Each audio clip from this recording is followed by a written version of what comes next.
ಕೋರ್ಟ್ನಲ್ಲಿ ಉದ್ಯೋಗ ಕೊಡಿಸುತ್ತೇವೆ ಎಂದು ನಿರುದ್ಯೋಗಿಗಳಿಗೆ ವಂಚಿಸಿ ಕೋಟ್ಯಾಂತರ ರೂಪಾಯಿ ವಸೂಲಿ ಮಾಡಿರುವ ಪ್ರಕರಣ ಬೆಳಕಿಗೆ ಬಂದಿದ್ದು ಖತರ್ನಾಕ್ ದಂಪತಿಯನ್ನ ಸಿಸಿಬಿ ಪೊಲೀಸರು ಬಂಧಿಸಿದ್ದಾರೆ. ಬಂಧಿತ ಆರೋಪಿಗಳನ್ನ ಜೈಸನ್ ಡಿಸೋಜಾ ಮತ್ತು ಲವಿನಾ ಎಂದು ಗುರುತಿಸಲಾಗಿದೆ. ಕಿಲಾಡಿ ಜೋಡಿ ಸುಮಾರು 500ಕ್ಕೂ ಹೆಚ್ಚು ಜನರಿಂದ 25 ಕೋಟಿ ರೂ ಹೆಚ್ಚು ಹಣವನ್ನ ಪಡೆದು ವಂಚಿಸಿದ್ದಾರೆ ಎನ್ನಲಾಗಿದೆ.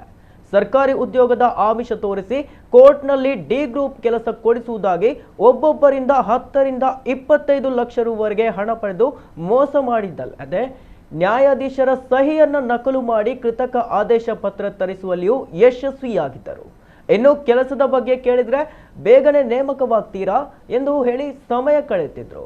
ಬಳಿಕ ಫೋನ್ ಕರೆಗಳನ್ನು ಸ್ವೀಕರಿಸದೆ ತಪ್ಪಿಸಿಕೊಳ್ತಿದ್ರು. ಇದರಿಂದ ಬೇಸತ್ತ ವಂಚನೆಗೆ ಒಳಗಾದವರು ಸಿಸಿಬಿ ಪೊಲೀಸರಿಗೆ ದೂರು ನೀಡಿದ ಬಳಿಕ ಪ್ರಕರಣ ಬೆಳಕಿಗೆ ಬಂದಿದೆ. ಜನರನ್ನ ನಂಬಿಸಲು ಆರೋಪಿಗಳು ಮಧ್ಯವರ್ತಿಗಳನ್ನ ಕೂಡ ಬಳಸಿಕೊಳ್ತಾ ಇದ್ರು.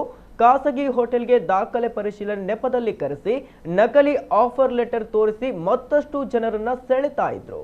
ಈ ಸಂಬಂಧ ಬಸವೇಶ್ವರ ಪೊಲೀಸ್ ಠಾಣೆಯಲ್ಲಿ ಪ್ರಕರಣ ದಾಖಲಾಗಿದ್ದು ದಂಪತಿ ಈ ಹಿಂದೆಯೂ ಇದೇ ರೀತಿಯ ಪ್ರಕರಣದಲ್ಲಿ ಬಂಧನಕ್ಕೊಳಗಾಗಿದ್ದರು ಎಂಬ ಮಾಹಿತಿ ಹೊರಬಿದ್ದಿದೆ. ಇದೀಗ ಮತ್ತೆ ಅದೇ ಹಾದಿಯನ್ನ ಹಿಡಿದಿರುವ ಗಂಡ ಹೆಂಡತಿ ಮತ್ತೆ ಜೈಲು ಕಂಬಿ ಹಿಂದೆ ಸರಿದಿದ್ದಾರೆ.